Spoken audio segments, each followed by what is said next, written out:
So, good morning and welcome to SCORE Central Jersey's webinar on reopen and reengage your customers. I think you're going to really enjoy and be able to use all the information that Sheila's going to share with us today. So, just quickly, for those of you that may not be familiar with SCORE, SCORE is a nationwide organization of business professionals.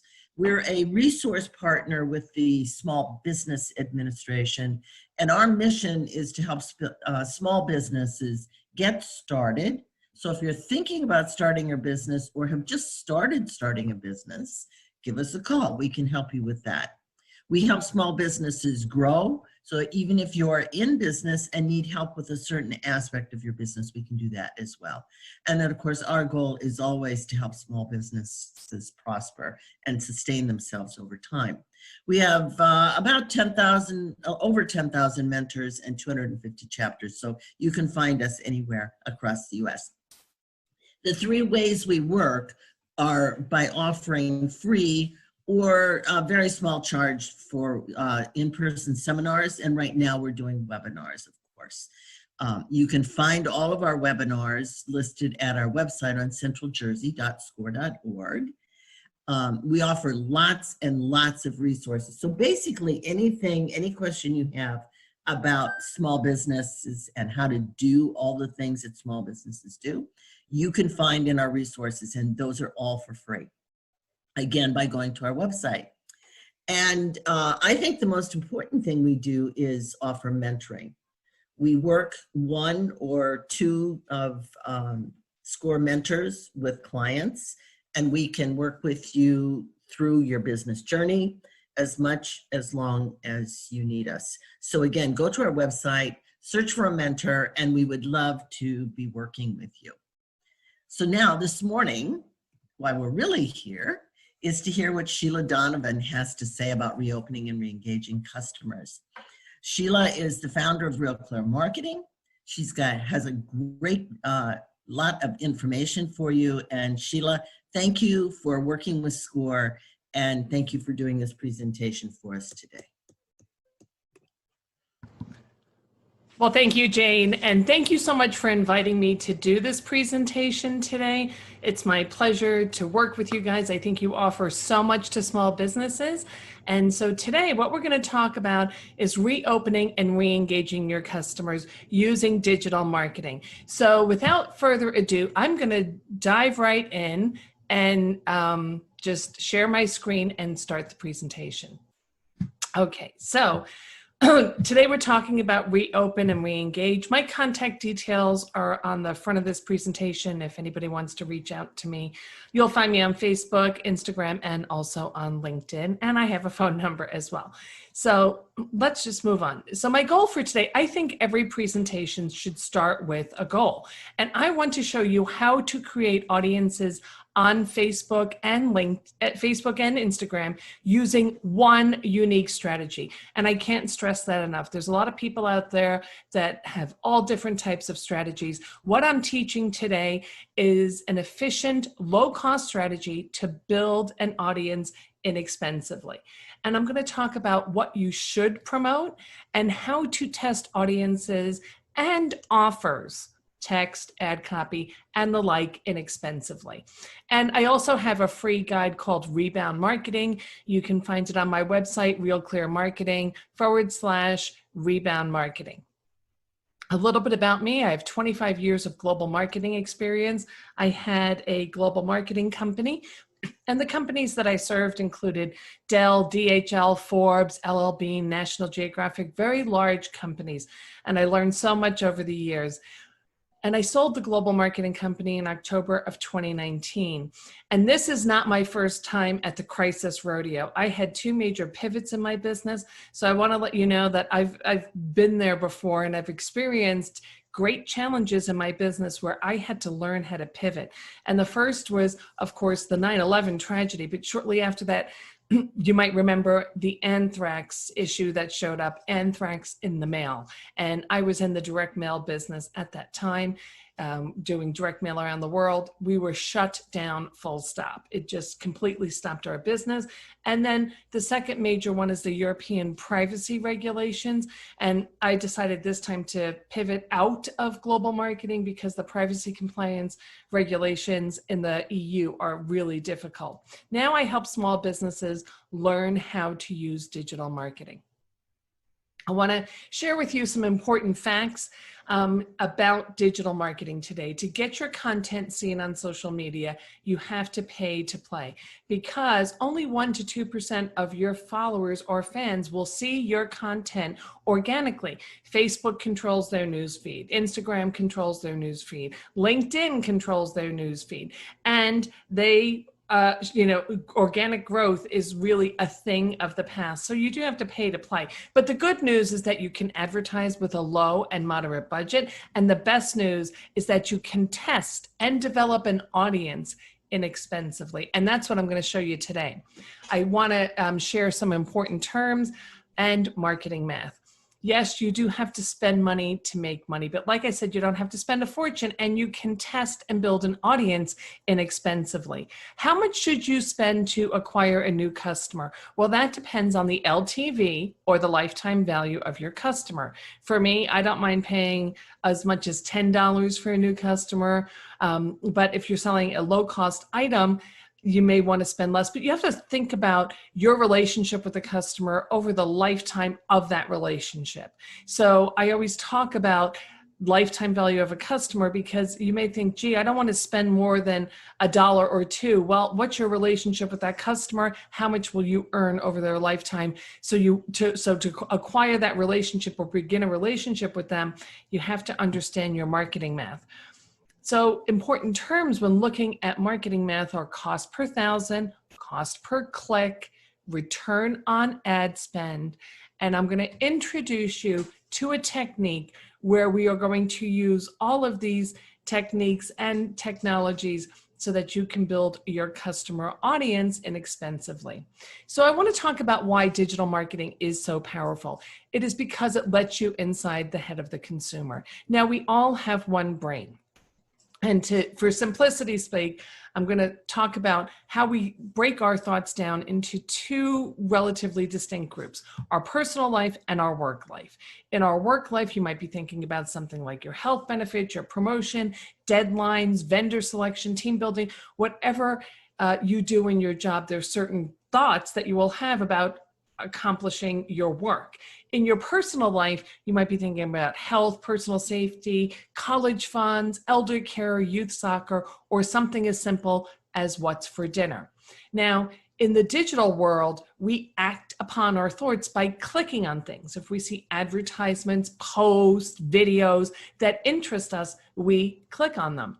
And the art and science of digital marketing is learning how to monetize people's interests on digital marketing to attract them to your business, because everything we click on is stored and analyzed and recorded as interest. Now, don't worry, your exact history of everything you click on is not shared with the whole world. It's more or less categorized into interests, so advertisers can find people that are interested in vacations, dining out, home improvements, whatever the case may be. The marketing funnel is the #1 strategy for digital marketers. It's an automated process of identifying prospects and converting them to customers. And I'm going to focus on social media ads for awareness in this presentation. Now, in terms of a marketing funnel, we start at the top and we work our way down. And basically, this describes the customer journey and their relationship with your business.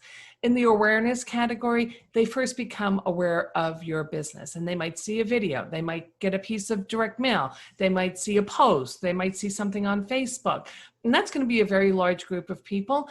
And some people are flatly not interested. Those are the people in red. There's some people that are moderately interested. And then those golden people who you can convert to customers.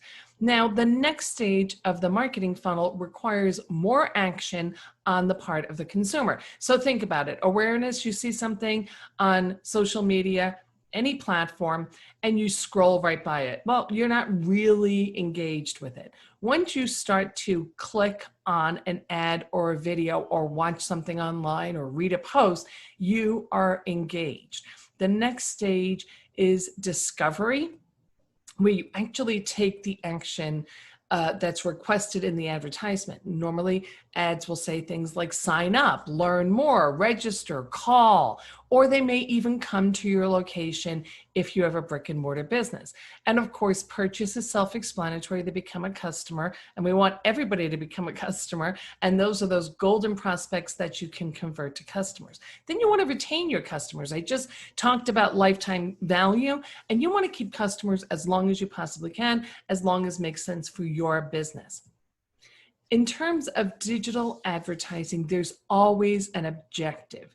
And the objectives range from awareness, where somebody just learns about your business, to conversions, where they become a customer. And we're going to focus on consumer behaviors, and digital marketing does focus on consumer behaviors.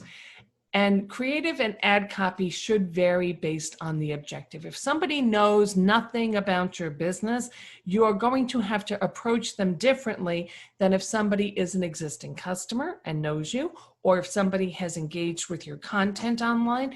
Maybe they signed up for your offer or your coupon or your video series, whatever it is. So you have to treat people differently and engage with them differently, and your ad copy and your text and your images should reflect that. And I'm going to focus on social media ads for awareness, the top of the funnel in this presentation. So these are the digital advertising objectives that are available to you in Facebook. There's awareness, consideration, and conversion.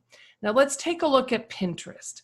There's awareness, consideration, and conversion. So those are the three main categories when you're running paid ads on social media. So in the awareness category on Facebook, you have brand awareness and reach. And that is the top of the funnel. Again, that's the largest group of people. I'm going to show you shortly how you can target it down to people that are most likely going to be interested in your product or service. But that is the widest group of people possible. It is the top of the funnel, and it's also the least expensive in terms of advertising options. Moving on to engagement, where they engage with your content and discover more about your business. And those objectives are traffic to your website, not to your store. Engagement, you may have them watch your video. If you have an app, you may ask them to install it.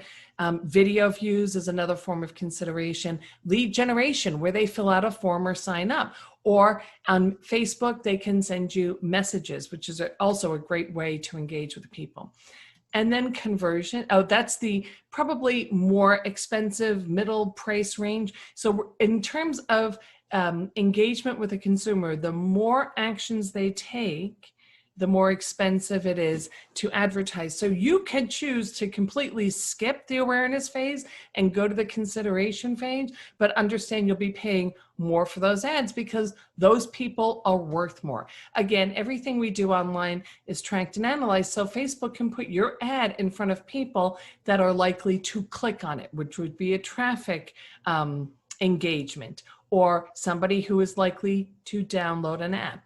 And the bottom of the funnel is where people purchase and also retention. And those are known as conversions. You can also have catalog sales, store traffic, and they're going to be adding online purchases or online purchases via Facebook or Instagram in the very near future.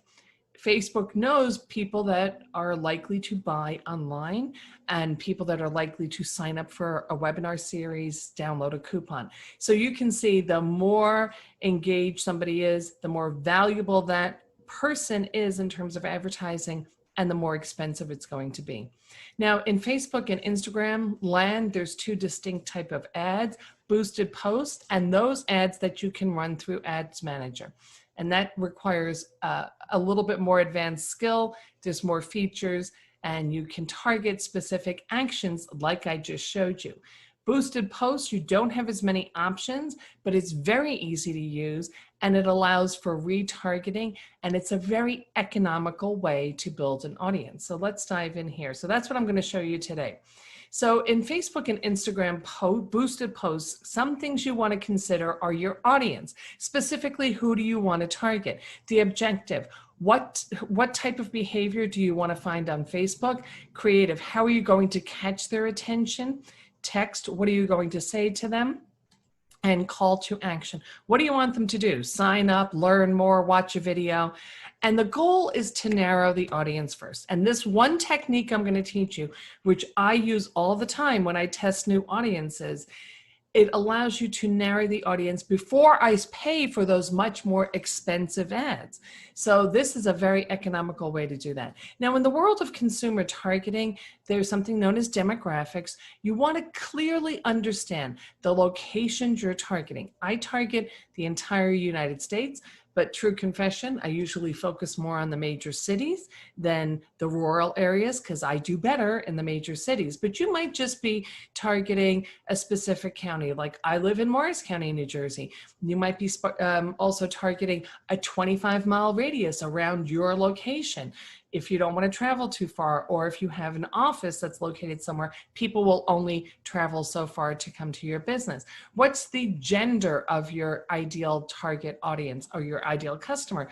It may not matter. If you own an Italian restaurant, both men and women like Italian food. But if you have a product that is geared towards women, you would want to obviously identify that gender in your targeting. Age range, you may have a product that age is not important. Again, the Italian restaurant example, people of all ages eat Italian food. But if you were targeting specific ads, let's say you had an early bird special for seniors, then age becomes important. Age also becomes important if you're doing something like retirement planning and those type of things. You may want to focus on a much older audience. Or if you have a product geared towards millennials, you want millennials. Income may or may not matter. If you have a product where income is important, luxury vacations, something very expensive, income does become a factor. Education level may or may not matter. If you're selling, college courses or there's some requirement for education, it becomes important. But it also does become important on certain products. So for example, if you were selling opera tickets, highly educated people are more likely to be interested in opera than somebody who is not highly educated. So you have to understand the education level of your audience only in certain areas. It doesn't apply to everyone, but if it does, you want to include that. Presence of children. Do you have a product or service that is geared towards families or children? And marital status may not matter at all, but maybe it does. If you're promoting something for couples, marital status is important.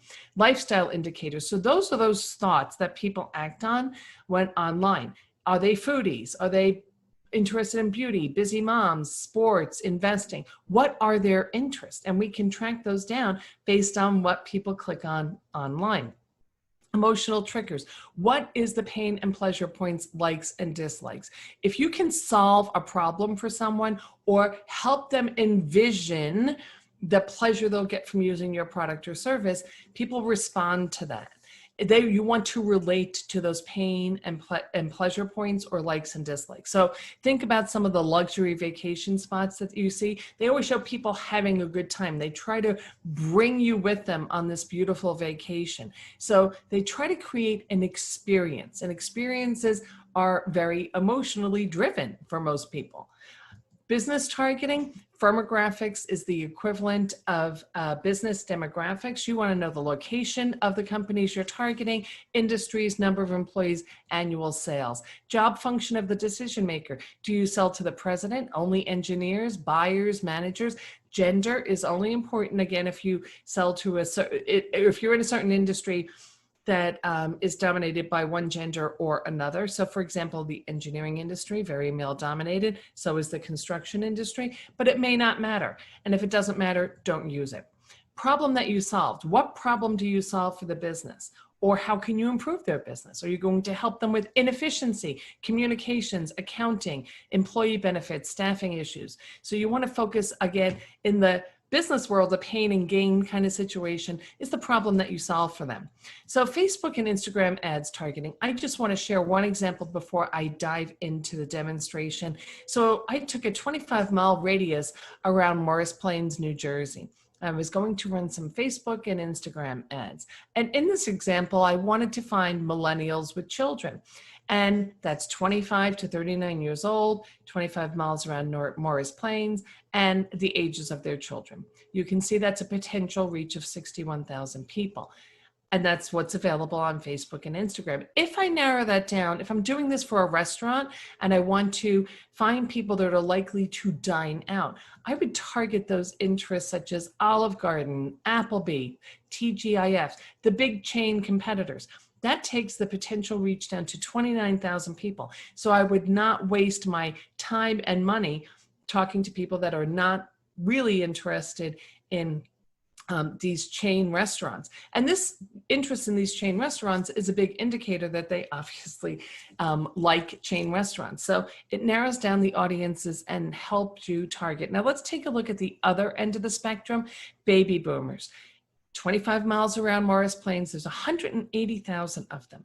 But I'm looking for people that are interested in home improvements, those people that are likely to sell, those baby boomers that are getting ready to sell their house, that want to spruce it up to get the best amount of money they possibly can when they sell it. So two key interests I could focus on are home improvements and retirement. That takes 180,000 person audience and narrows it down to 35. So you can see the power of targeting. It really takes a large group of people and narrows it down to those most likely to buy your product or service based on their interests. So if you want to set up a target audience for Facebook or Instagram, you must have a business page. You can find so much information on Facebook's site itself, helping you set up a business page. Once you set up a business page, you automatically have an ads account. Then you're going to log into your ads account, click on create an audience. And again, this is all outlined in my free download, but I'm going to show you a demo right now. So let me just share my screen. I'm going to stop this presentation and I'm going to share with you Ads Manager. So I am in my Ads Manager account, and Facebook always changes this, but you're always looking for their tools section. See, it says business tools. You could even Google it if you had to. They always move it around. But at the moment, it's these series of dots to the left. I'm going to click on that. And that's where it says I can look at business settings, ad reporting, billing, account quality. Today, we're going to take a look at audiences. And I'm going to create a new audience. So I'm going to just change my account. And I'm going to click on create an audience. And I want to click on saved audience. And then I'm going to just give this a name, test. And I want to find in a 25-mile radius around my town of Boonton, New Jersey. So I'm going to type in Boonton, New Jersey, and town of Boonton. It comes right up. And it says a 1-mile radius. I'm going to increase this to maybe 25 miles. And there's 6.3 million people. This is a huge area. We're very densely populated in this section of New Jersey, and it spills over a little bit into New York. Now, I only want people that are ages 30 to, I'm going to say 55, or that's good. And I want people interested in home improvements, and in home improvement interests. And then I'm going to ask it for a few suggestions. I could use interior design, renovation, home repair, furniture. There's so many of them. I'm just going to pick a few so I can narrow down my audience. I may also want to target people that are interested in Home Depot, because if you're looking for home improvements, you will often go to Home Depot or Lowe's. So I'm going to click on the Home Depot, the Home Depot. Now over to the right, as you can see, it says their audience is 60 million people. And then it says the Home Depot, that's employers. So you want to be careful when you select your target that it's the right one, because it could be an employer, it could be Depot Home. So the Home Depot, that makes sense. They have a lot of people following them.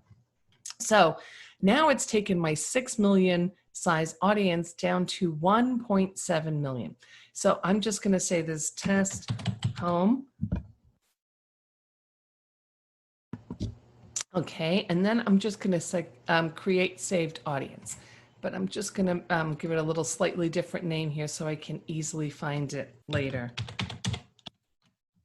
And create saved audience. So that is how you can create a saved audience. You just click on create audience, and you should definitely have your interests ready. So let's go back to our presentation now.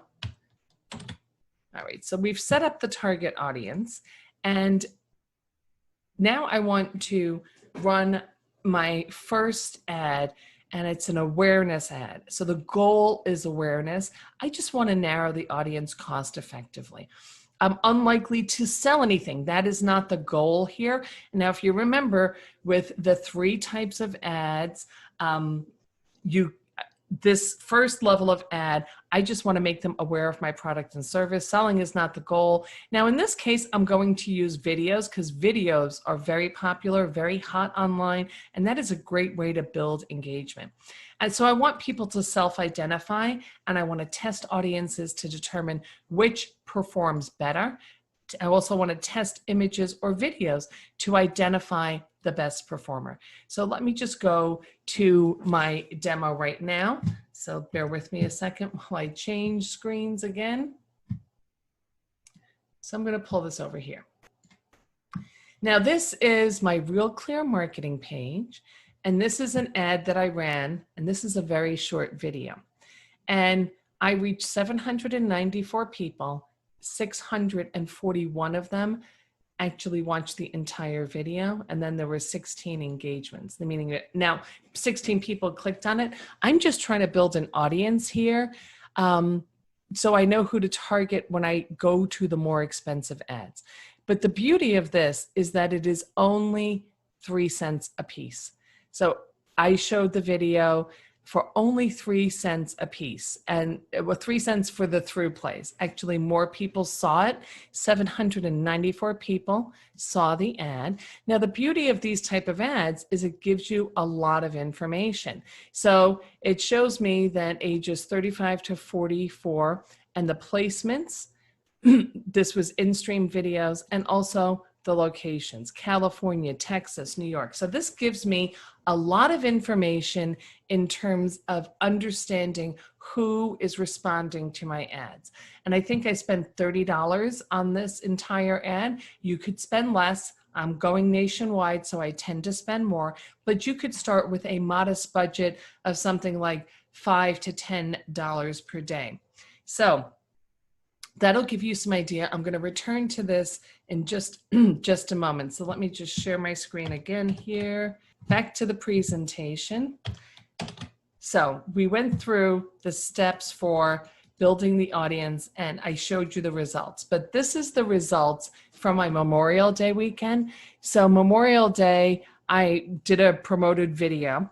I spent $8.89. It was 2 cents per result, and I had a result rate of 67.42%. And it performed very well. And these are just thinning the audience, narrowing the audience, so I know who I want to show more expensive ads to.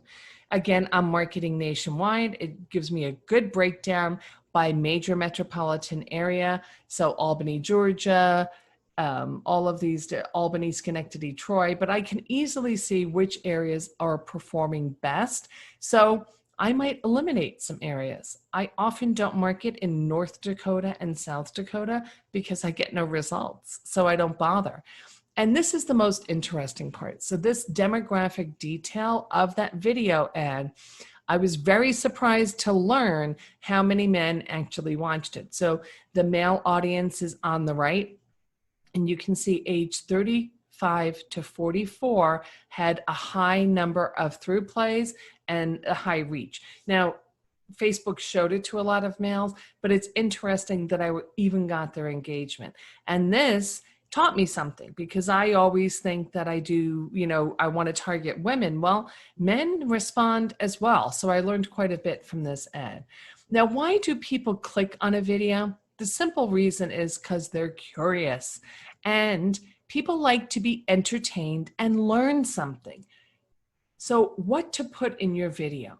You want to put videos or images of you or your business or something eye-catching. Now, if you're really camera shy, I'm going to show you some tools you can use a little bit later.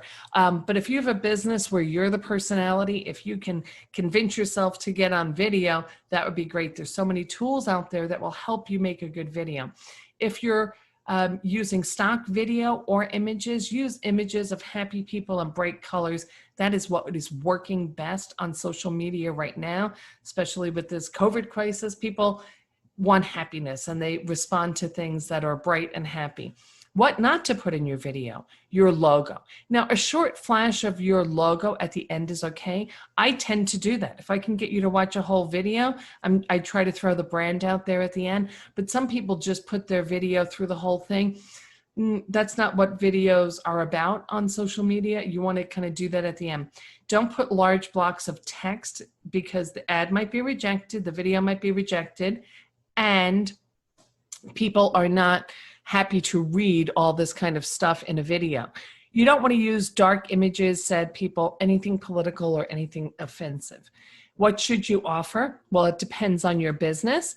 You could offer a video series, a helpful guide, a gift certificate, not a coupon. I always recommend these days especially to use the term gift certificate, not a coupon. Gift certificate has a higher perceived value just by virtue of the word. This has been tested for countless decades in the advertising world, and it always works better, gift certificate. Many tools are available to help you deliver this content. I recommend you can check out MailChimp, Lead Pages, Active Campaign. I also have a list of my favorite tools, and whenever possible, take people to your website so you can retarget them. So what should your ad look like? What should your video look like? Well, there's no one answer for this, but develop a brand identity and stick with it.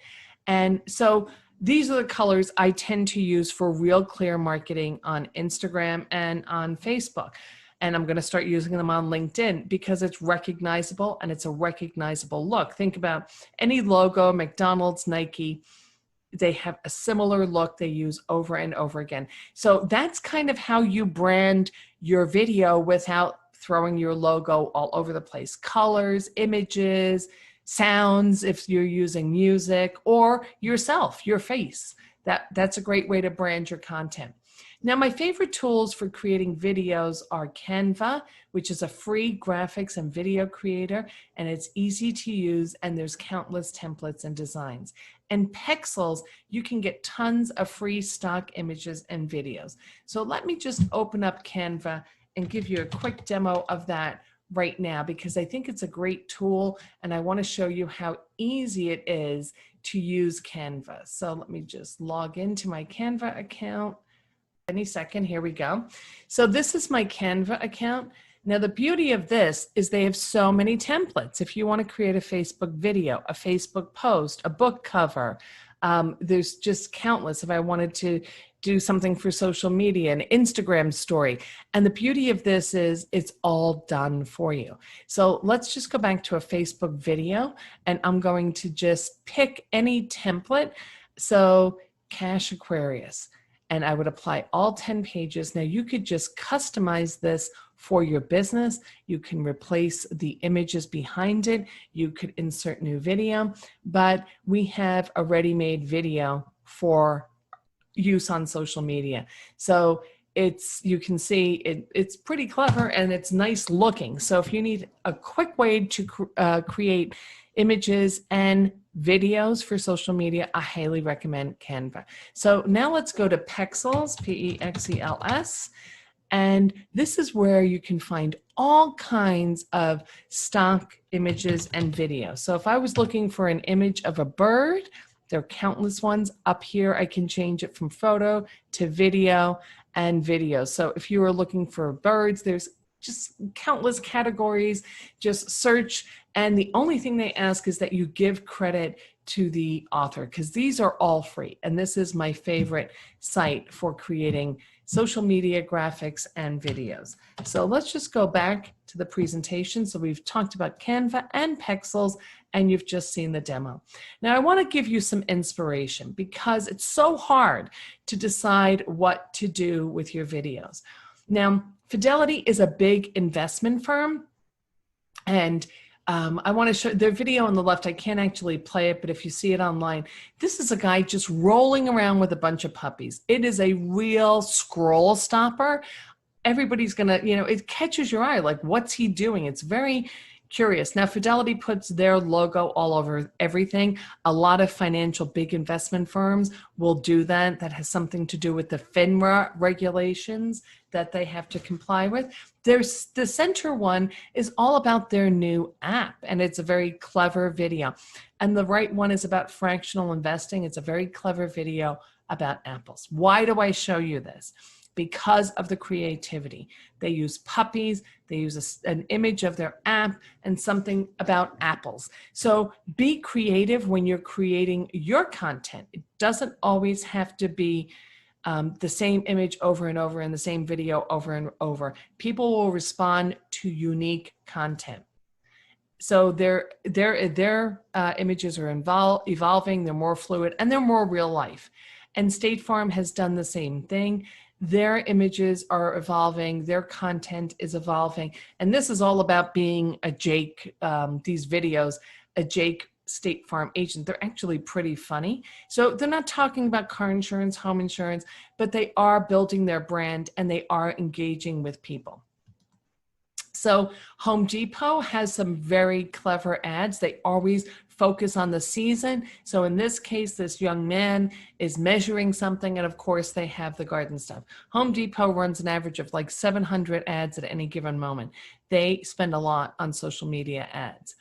They also have their mainstay ads. Like, who knew you could get luggage at Home Depot, but you can also get a mattress and shelves. So they have seasonal ads, and they also have their core product requirement. Now, I'm not saying you have to run all 700 ads like Home Depot does. I'm just showing you that diversity for product offering is a good thing if you have a wide array of products. Now, what you've just learned is only one method. And we talked about awareness, consideration, and conversions. And again, they get more expensive as you move up the chain in terms of the type of ad. So awareness is a great place to start to build an audience, because you can retarget that audience. Online retargeting means online advertisements are served to people who have already visited your site, they're contacting your database, or they've engaged with you online. So if you've ever looked online for a pair of shoes, a vacation, a car, all of a sudden it starts showing up in your Facebook feed and everywhere else. That's because you're being retargeted by that advertiser. Now, many platforms record video views starting at 3 seconds. For retargeting purposes, I prefer much more engaged audiences. And let me show you what I mean. So I showed you how to create an audience on Facebook. You can also create an audience of people that have watched your videos. And this is a highly effective strategy to build an engaged audience. So these are some of the videos that I have run recently. I'm not interested in retargeting or advertising again to people that have only watched 3 seconds of my video. So I target people that have watched at least half of my video, 75%, 95%, and people that Facebook considers through plays, because those people are more engaged and worth my investment of time and money. So this is yet another custom audience that you can build on Facebook. Now, I have an audience currently of about 2,300 engaged people that I currently serve ads to. And I do very refined targeting. Don't forget, I'm targeting the whole US. And I'll continue to build this, and people will fall off, this list as well if they're not engaged over time. But small is the new black. So Facebook and Instagram boosted posts again, the audience, you have to think about specifically, who do you want to target? What type of behavior do you want Facebook to find? How are you going to catch their attention? What will you say to them? What do you want them to do? And the goal is to narrow the audience first. So one last thing I want to show you that I forgot to demonstrate here is how you actually boost that post. So I'm going to go back to my Facebook page and show you how you can boost that post. So with using our target audience. So bear with me just a second while I get to that page.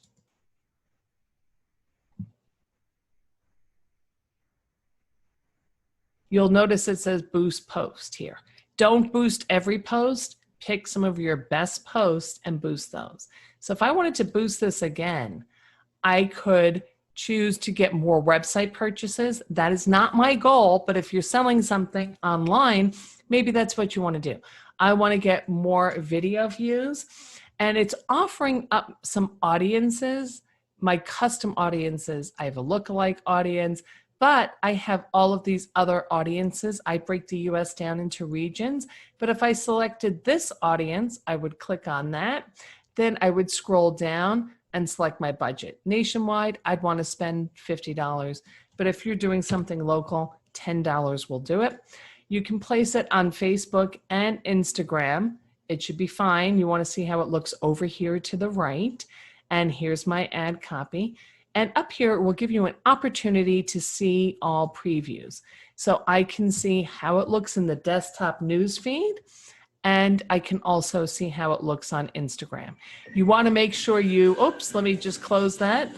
You want to make sure that you check that out so that it displays nicely, because the size of images and graphics on Facebook differs from the size on Instagram. If you have a pixel on your website, you can track people and retarget them in the future. You can change your start and end date and your budget. On a local, and it will tell you over here, estimated daily reach, 0 to 6 people. Obviously, the more you spend, that should go up. If I hit refresh, I'm not going to do that, but it will give you an estimate. But it's a good way to build your audience, and you can use any or all of the custom audiences that you've created. Okay, so we're going to start wrapping things up here. All right, so we went through, you want to know who you're targeting, what type of behavior. In video view, in the boosted post, you can have video views or send them to your website to buy something.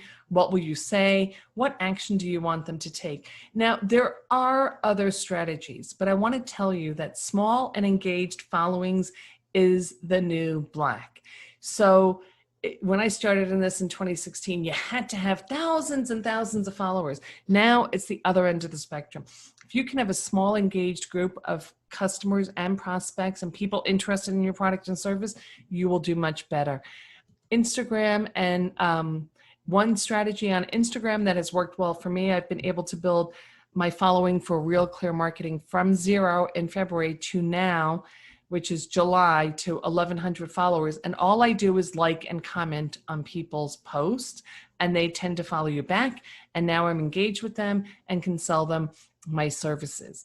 LinkedIn, again, another strategy is to like and comment, but to pick a target audience and stick with it. This is one of the things I see a lot of small businesses, they'll try to market to women and then say, no, let me try men, or they try to market to seniors and say, let me try millennials. Stick with an audience, because it does take a while. I mean, it can take a couple of months really to build a decent audience. So you have to stick with it. And I want to quickly talk about the future of marketing, because something I think every small business owner should have on their radar is voice marketing. And that would be Alexa, Siri, Bixby, and Google Assistant. So how can you get started in that right now? Well, Alexa, stop. They are reading from Google right now. So make sure that your business listing on Google is up to date and accurate. And something else that's coming along quickly is OTT, which is over the top television. And that's people that have cut the cord from their local cable company and are using streaming services such as Hulu, Prime, Fubo, YouTube TV. So there's going to be great opportunity to advertise on these platforms in the future. So we've had a tough time these past few months with the pandemic. So I want to encourage you all to look forward. Whatever you focus on, you will get more of. That's a Tony Robbins quote. So I hope you found this helpful. Do grab my free guide if you're so interested. Here are my contact details, and I'm going to open it up right now to any questions that anybody might have. So,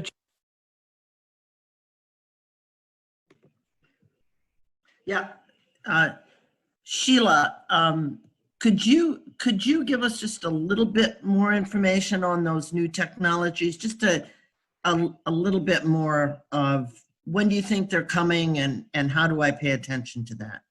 the new technologies are here right now in terms of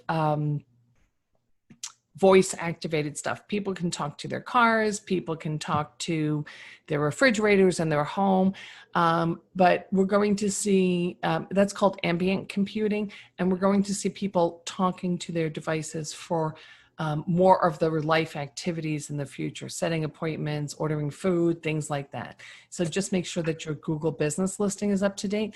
Over-the-top television is available right now. It's wide open. So that's something that I'm taking a serious look at because it's, you know, the new turf. So getting in front of those customers.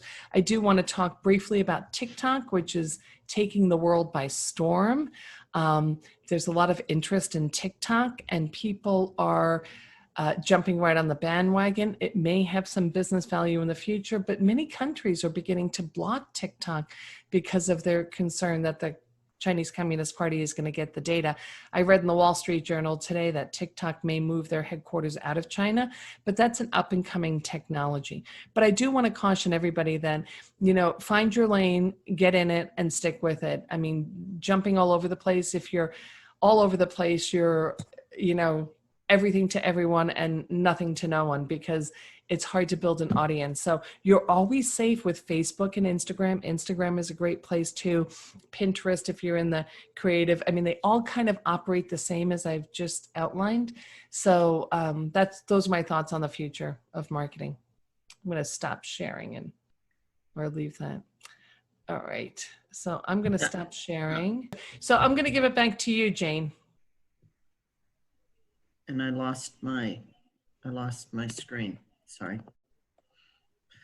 One more question, and you sort of hit on it when you were wrapping up before, but if I'm a new business, a relatively new business, and I'm kind of just starting on my marketing, can you just give me a couple of tips about where the best place to start would be, and how do I get going on that? Because it's overwhelming with all the options. It is. Depending on the type of business that you have, Facebook and Instagram are always a safe bet. If you have a younger audience, a more millennial audience, I would focus your efforts on Instagram. If you have a very B2B audience, business to business, let's say you're an attorney or an accountant, you may want to take a look at LinkedIn. Facebook is always a safe bet for most type of service-based businesses, home improvement, spa services, yoga, those type of things. So Facebook and Instagram, and I'm putting a lot more effort these days in Instagram, and I'll give you an insider secret. Ads on Instagram seem to be cheaper than they are on Facebook. So to answer your question, Facebook and Instagram at the moment. If you strictly want a business audience, I would consider LinkedIn. Thank you very much. I think we're running to our time limit right now, but I'd like to remind everybody that we're still in COVID. There are a lot of resources that we have on our website, which is listed on the screen. And again, our Central Jersey website. Sheila's presentation will be posted on our website early next week. Give us a couple days to get it there, and then you can go back and review the whole presentation and the good things she has shared with us, plus contact her and get her her booklet for reviewing of what we did today. Mm-hmm. We would love to mentor you. We would love to talk to you. So contact us and best of luck with your business development and business growing. Sheila, thank you again so much. This was an excellent presentation, a lot to absorb, but I'm going to go back and go through it again. And there are a lot of really, really good tips for small business owners. Well, thank you. And thank you for working with SCORE. And if I may jump in and say, for anybody starting a business or in very early days of their business or needs help with their business, SCORE is a resource that's free to you, and there's a wealth of knowledge. Just the wealth of knowledge that is available to you and the advice that you'll get, you're not alone. And SCORE is a resource that you should absolutely tap into if you're struggling in your business for any reason. They are there to help. Great people, great advice. No reason not to call them. Definitely call Central Jersey SCORE. They'll be happy to help you. Thanks everybody for attending. And that's it. Thank you. Bye-bye.